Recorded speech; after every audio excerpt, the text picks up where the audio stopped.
Welcome to the Maria Liberati Show, where food meets art, travel, and life. So what does food mean to you? Well, join me this week as my special guest is Kevin Fedarko. He is an adventure journalist, and he wrote a fascinating book about the Grand Canyon called A Walk in the Park. So if you've ever been thinking about visiting the Grand Canyon, maybe you have a trip planned there this summer, or maybe you're wanting to go there in the future, or just learning about the Grand Canyon and what a fascinating place it is, stay tuned for that interview. And then we have Julia Skinner, who has a cooking school, and she's going to share a recipe with us for a pesto using an ingredient that most people would just throw away. And it's a delicious recipe.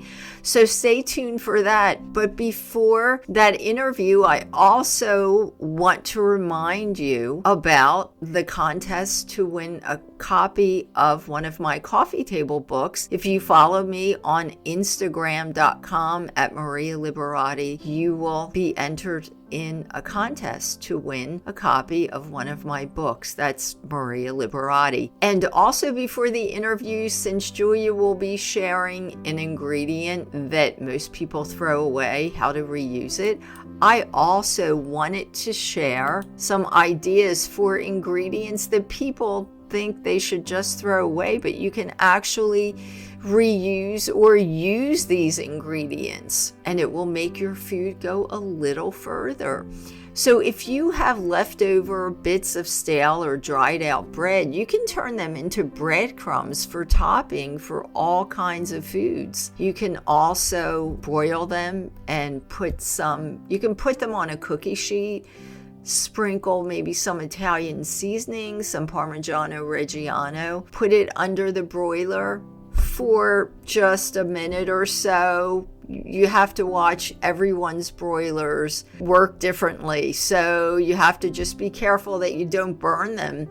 But you can even drizzle some olive oil and you'll have some delicious flavored breadcrumbs that you can use for meatballs or just as toppings. You can even use that as a coating for different foods that you may want to coat and then fry, or you can use that as a topping, delicious topping for casserole, for salads to add flavor. Rather than discard wilted or leftover herbs, you can use all the parts of the herb, including the soft stems. You can also make a pesto with leftover herbs. And garlic and onion skins can be added to soups or bone broth to add extra vitamins and minerals. Did you know that? Coffee grounds are rich in nitrogen, which is great for seedlings and plants. I use them in many of my plants all the time, but do research. Not all plants like coffee grounds, so do research which ones do. And citrus peels and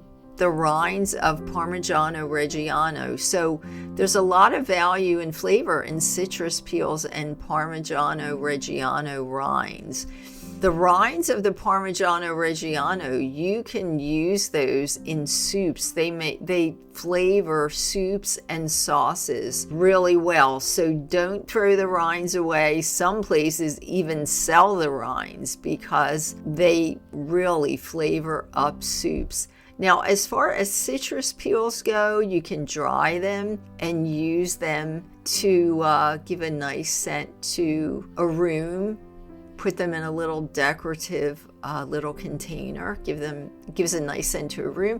You can put them down your garbage disposal to impart a really nice scent also to your kitchen. If you have any other tips, if there are some ingredients that most people tend to throw away, but you have a creative way of reusing it, please let us know. And you can share the tip on social media, hashtag it, The Maria Liberati Show, and we'll share it also. So some other things that I've forgotten, you can also use the tops of root vegetables. So beet greens are great for salads, the tops of carrots, tops of radishes. They are edible and can be used in salads or soups also. Celery leaves are my favorite. I actually love to chop them up, and I make a chickpea salad. So it's just chickpeas, chopped celery. You chop the celery and the celery leaves, and you drizzle olive oil on that if you want a little pinch of salt. It's such a delicious salad. Radish greens, as mentioned, they're often discarded, but they can also be used in cooking. They are edible as well. And stay tuned for our interviews. So my special guest today is Kevin Fedarko. He is an author, and he wrote a really interesting book called A Walk in the Park. But Kevin, tell my audience a little bit, because I know you've written for Time, right? And some other magazines. You're more of an adventure journalist, right? I am. I started out covering news and foreign affairs for Time magazine for many years, but then eventually switched to a magazine I grew up reading as a kid in Pittsburgh, Pennsylvania, called Outside Magazine, Oh, yes. based in Santa Fe, New Mexico, Uh-huh. and ended up moving west to join the editorial staff at Outside, which Mhm. covers outdoor adventure and nature and conservation in the natural environment. And so that's the kind of field in which I've worked for the better part of the past 20 to 25 years.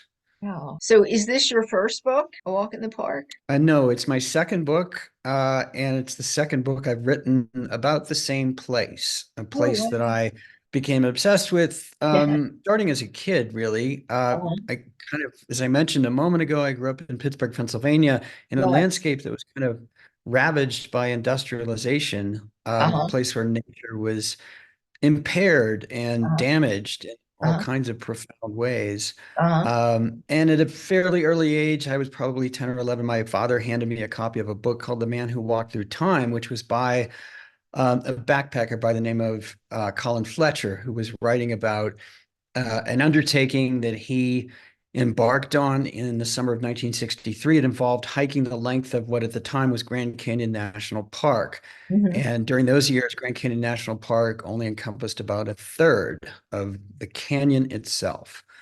This enormous, mile deep declivity that stretches across northern Arizona for the better part of 300 miles. And that planted a seed inside my mind and set me on a long road that eventually delivered me to northern Arizona. And I worked as a an apprentice whitewater guide for the better part of 6 years inside of Grand Canyon. Became obsessed with the culture of whitewater boating and the riparian kind of paradise that you find at the bottom of Grand Canyon along the banks and the surface of the Colorado River. And I wrote a book called The Emerald Mile, which was an account of three river guides who put a little wooden dory into the Colorado at the head of the canyon in the spring of 1983 and used a historic flood as kind of a hydraulic slingshot to propel them through the canyon, the length of the canyon, faster than anyone had done in history. So it was a turbocharged adventure story. It was about events that had taken place 30 years earlier, Uh-huh. and it was a profile of the river world at the Uh-huh. bottom of the canyon. Uh-huh. Wow. So this book, A Walk in the Park, is the true story of a spectacular misadventure in the Grand Canyon. So tell us a little bit about this book, that was just released, by the way.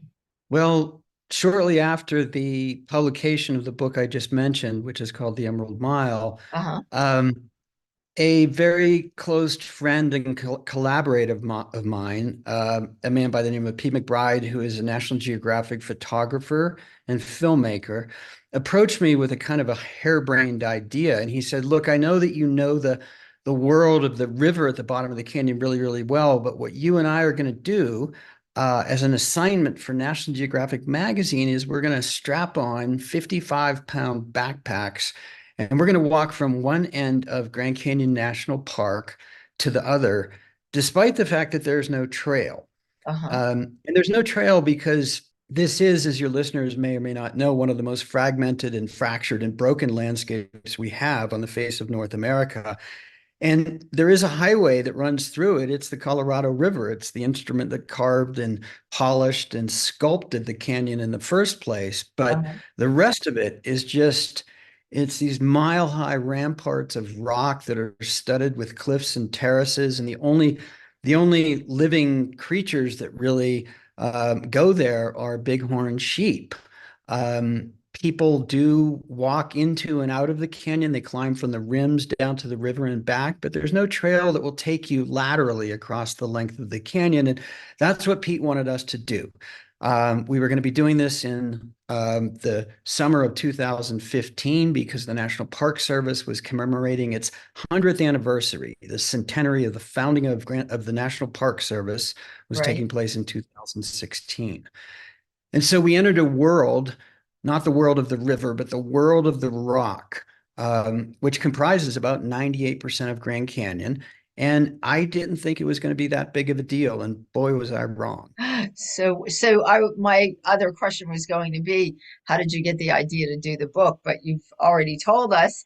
So, what were some of the, wow, it sounds like, this is a spectacular misadventure. So what was or I guess, can you tell us a little bit about the misadventure? What was the misadventure? Well, almost all the problems that we encountered from the get-go arose from the overconfidence and hubris that we both had. I thought that by virtue of having worked on the river inside the canyon and having written, a fairly big book that was basically a 430-page love letter from me to the hidden world of whitewater and wooden boats at the bottom of the canyon, I kind of, I kind of would be able to move with a backpack on foot without too much trouble. Uh-huh. And we completely underestimated almost everything. The sheer, physical effort that's required to navigate through the backcountry in a vertical wilderness, Uh-huh. carrying a substantial amount of weight on your back, the amount of the physical toll that that can take, particularly in the context of the terrain and the climate. You're moving across systems of cliffs and ledges, very, very thin ledges, sometimes no more than 6 or 8 inches wide. Those ledges will drop hundreds or thousands of feet to the river at the bottom of the canyon. The ledges will give out periodically, and you must climb up or down the walls using ropes to find another system of ledges. You're constantly going into and back out of what we call tributary canyons, canyons that enter the main stem canyon from the side, that involve detours of hours or days to wind into and back out of. There's so much up and down and back and forth that a journey that the river takes 277 miles to get from the eastern end of Grand Canyon to the western end of Grand Canyon will force you to cover about 750 miles on foot.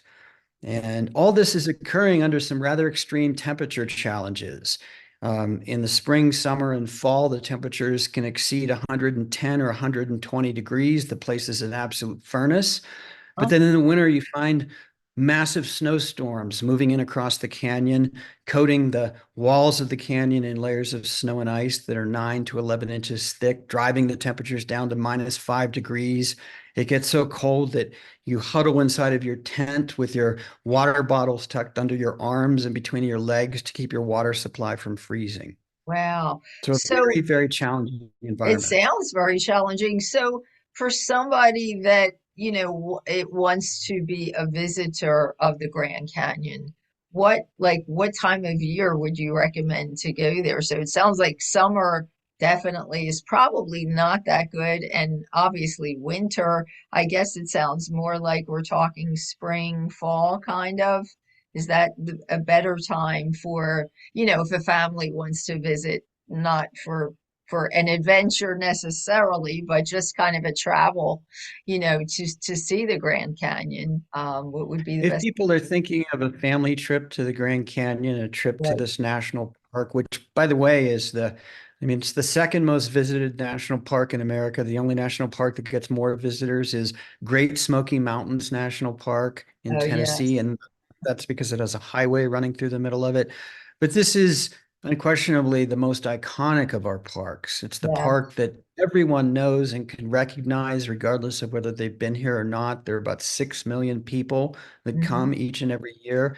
The majority of them come to what we call the south rim of the canyon. That's the main entrance to the national park. Uh-huh. They drive to the edge. And they stand and they look at this enormous abyss that opens at their feet. Uh-huh. Many people come in the summertime, but as you alluded to a moment ago, the best times are what we call the shoulder seasons, the spring and the fall. That's when the heat of the summer has abated somewhat. It's when the light is at an angle, particularly in the fall, that casts the walls of the canyon in a particularly beautiful manner. And it's also where the trees are beginning to turn on the north rim of the canyon. There's so much vertical distance between the top and the bottom of the canyon. Um, a vertical mile, that the bottom of the canyon is a desert environment. It shelters species of plants and animals that typically flourish inside the Sonoran deserts of central Mexico. But the north rim of the canyon, the highest points of the canyon, that is a subalpine environment that is Uh-huh. not unlike central Canada. You have forests of aspen trees and conifers, Engelmann spruce, for example. You have great horned owls and ruffed grouse and black bear moving through the forests, migratory songbirds that stop for a portion of the summer. And in the fall, the leaves on those aspen trees turns a color of gold that is hard to describe. It's one of the Uh-huh. most beautiful sights in the American West. It sounds like definitely a trip, definitely a trip to take. So we're almost out of time, but I want to make sure people know so where they can find your book and you. So it's A Walk in the Park by Kevin Fedarko. And Kevin, tell us where people can find you. Do you have a website? I do have a website. It's my first and my last name is one word, so kevinfedarko.com. But the best place to find this book is at your independent bookstore. Independent bookstores in each and every one of our communities are incredibly important. I encourage people to support their independent bookstore. If you don't have one or you don't know where it's located, you can go to bookshop.org. That's bookshop.org, and they will connect you with any independent bookstore in the country, and that bookstore will order a book for you and send it to you in the mail. There's also an audio recording of this book. And so if you Uh-huh. prefer to listen to the story rather than read it, for better or worse, it's recorded in my voice, and you Uh-huh. can find those audiobooks at bookshop.org as well. Great. That's great. Kevin, thank you so much for being here. And hopefully we'll maybe hear from you in the near future. I'm sure you'll have another adventure for us. Thanks for Okay, thank being you so here. much for having me. Hi, this is Maria Liberati, wishing you a happy summer and hoping that along with indulging in great food and drink this summer, you'll also indulge in my book series for the summertime, your summertime reading list. If you do have a list, The Basic Art of Italian Cooking is a great culinary memoir to enjoy as an armchair trip to Italy and enjoy my food-filled adventures throughout Italy and possibly learn to cook a new dish or two. I've been so excited that the book series, besides winning the Gourmand World Awards, has been growing and growing with readers that continue to just love reading about my fun food-filled adventures and recipes as well in some charming spots of Italy, and also love cooking great food and having fun while doing it. So if you'd like to take a trip to Italy without leaving your armchair this summer, or cook a great meal to impress family and friends, get a copy of The Basic Art of Italian Cooking, The Basic Art of Italian Cooking Holidays and Special Occasions, and The Basic Art of Italian Cooking Da Vinci Style. Peace, love, and pasta. And see you on the Maria Liberati Show podcast, heard wherever podcasts are heard, or find me at marialiberati.com. And my special guest today to share a recipe with us is Julia Skinner. She's a food writer, and she also runs a culinary school. And she has a great recipe to reuse something that I think everybody just thinks they just chop off and throw away. So, Julia, you're going to share with us a carrot top pesto? Yeah, and it's so easy. I can just explain it in about like a minute and a half. It's Okay. so easy. And how did you come up with this? How did you decide to use the tops of the carrots? I'd always wondered if they were edible. So about 10 years ago or so, I looked it up and I was like, oh, no, they are. All right. So started using them like parsley and garnishing things and just kind of went from there. Great. That's great. So, tell us how to, and the other thing I guess I should mention, so, most people tend to buy carrots in the bags and then they chop off the tops, but I notice even a lot of grocery stores, obviously a lot of farms are going to sell it, so you have the tops, but there are some grocery stores, if you go like in the organic section or a certain section, you can find them with the tops on. So for those that want to try this recipe, there are, places that still sell carrots, unless you grow your own, which is even better. But yes. Yeah, so it's very easy to make. All you do is you take your carrot tops. I like to rough chop them and then put them in a food processor or a blender, whatever you have. With you basically make it like you would a basil pesto. So you put them in the blender, you add olive oil if you want to use garlic, salt, pepper, kind of whatever flavorings you put in there, in your normal pesto, and then you just blend it up and same as pesto, you just replace it with carrot tops.